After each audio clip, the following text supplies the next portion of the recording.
मासिक धर्म यानी पीरियड्स के दौरान महिलाओं को पूजा पाठ और धार्मिक कार्यों से दूर रहने की सलाह दी जाती है, लेकिन इसका मतलब यह नहीं कि वे भगवान का स्मरण नहीं कर सकती। पूज्य गुरु पंडित प्रदीप जी मिश्रा के अनुसार मासिक धर्म के दौरान महिलाएं भगवान का नाम जप कर सकती हैं, भजन कर सकती हैं और भगवान का स्मरण कर सकती हैं।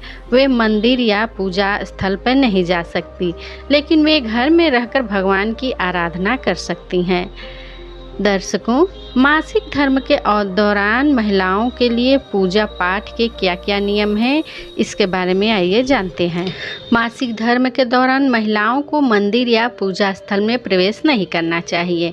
महिलाएं घर में रहकर भगवान का नाम जप कर सकती हैं, भजन कर सकती हैं और भगवान का स्मरण कर सकती हैं।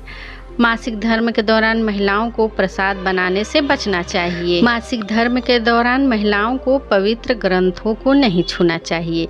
यदि कोई महिला व्रत रख रही है तो उसे मासिक धर्म आ जाए तो वह व्रत रख सकती है, लेकिन उसे पूजा स्थल से दूर रहना चाहिए और भगवान का स्मरण करना चाहिए। मासिक धर्म के दौरान महिलाओं को अपनी पवित्रता का ध्यान रखना चाहिए। पूज्य गुरु जी पंडित प्रदीप जी मिश्रा जी ने बताया है कि मासिक धर्म कोई अपवित्रता नहीं है, बल्कि यह एक प्राकृतिक प्रक्रिया है।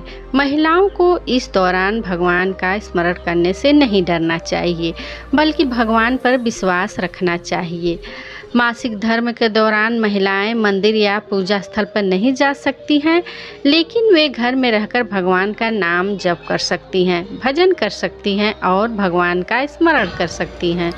यह आवश्यक है कि वे पवित्रता का ध्यान रखें और किसी भी प्रकार की धार्मिक पुस्तकों को न छुएं।